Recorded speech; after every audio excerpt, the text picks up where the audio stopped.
Hello, in the following video we will see how to create development stores in Shopify. As their name suggests, development stores are used during development. You can either use them to practice, for example if you are learning Liquid or learning how to build Shopify apps, then you can create a development store and use that as testing grounds. Development stores also have access to APIs which will normally require a Shopify Plus store, such as Shopify functions and checkout UI extensions. This is so you can learn how to develop them even if at the moment you don't have access to a Plus account. Aside from that, they include most of the features that are available in the Advanced Shopify plan, which you can check by clicking on this link over here and then expanding the full list of features and checking the Advanced color. You can create an unlimited amount of development stores, and in them, you can process an unlimited amount of test orders, create an unlimited amount of unique products, and create up to 10 unique custom apps per store. You can assign them a custom domain if you want, but even if you don't have access to that, Shopify will give you a My Shopify subdomain anyways.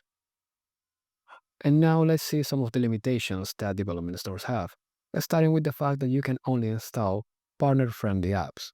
The full list of partner-friendly apps can be found by clicking on this link over here, but I will also leave that link in the video description.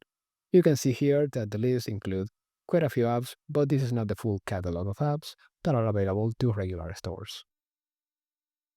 Another limitation we have with development stores is that we can only create test orders either by using the bogus test gateway or by activating test mode for your payment provider.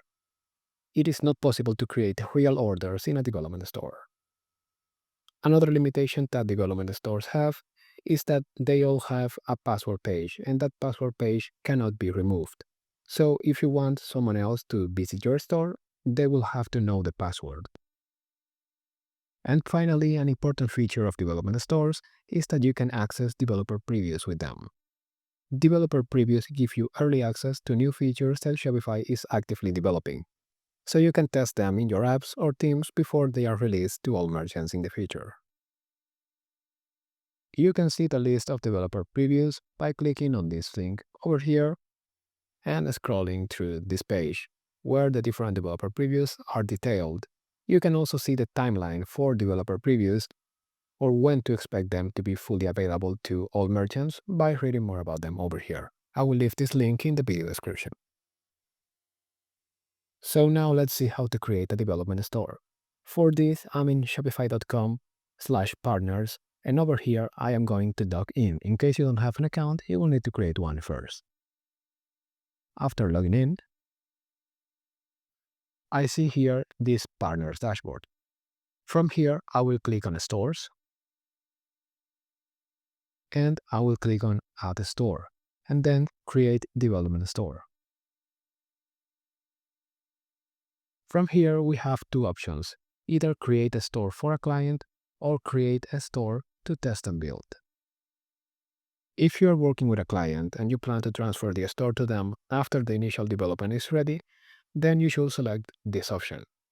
Otherwise, if you are creating a store to try out some Shopify features or practice development in general, then you should select the second option. In this case, I will select this option. Next, we have to give the store a name. So let's try something like development store video. And we see that this name is available.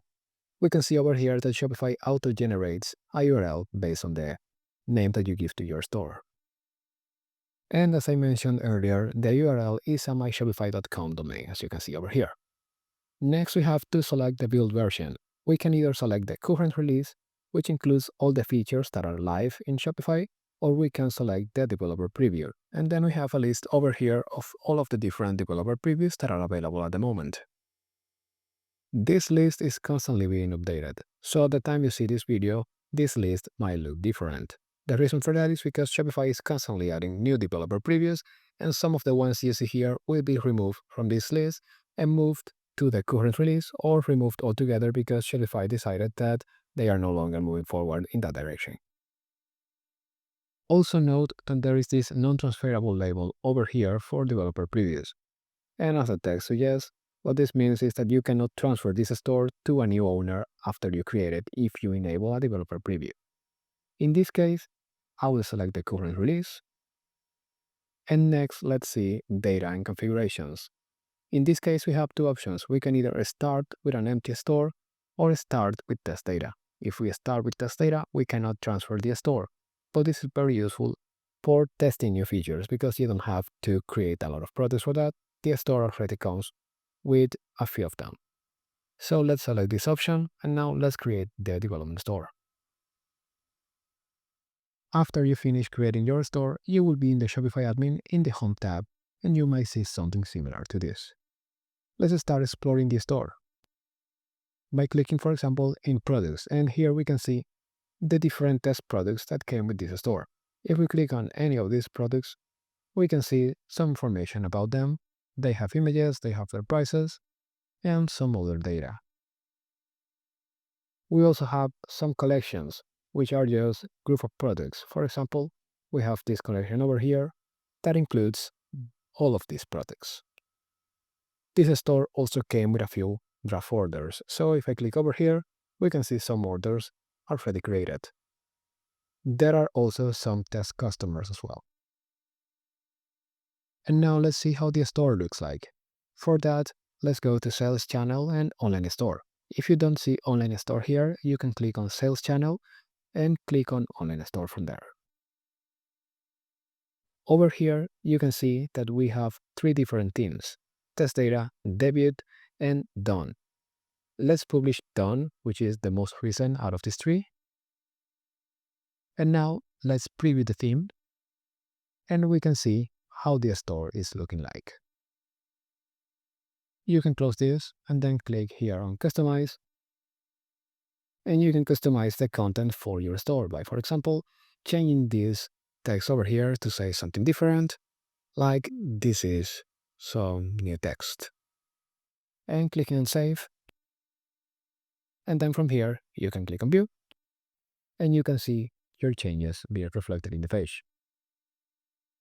Now, you might have noticed that I didn't need to enter a password to view my store. The reason for that is because Shopify knows that I am the owner of the store as I viewed my store by clicking on this preview link over here. However, if you try to view the store in an incognito tab, you will see that you are required to enter a password. And to see the password, you will actually go here to see a store password, and this is the password for the store. Passwords are initially randomly generated, but you can change it to be something else. Also, if you needed to edit the code for your theme, you can click over here on these three dots and click on Edit Code. Then you can open any file from here and change the code directly in the browser.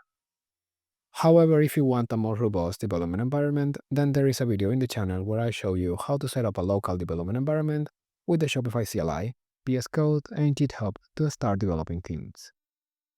I will link that in the video description as well. And that's it for this video. If you found it useful, remember to like and subscribe for more Shopify related content, and I will see you all in the next one.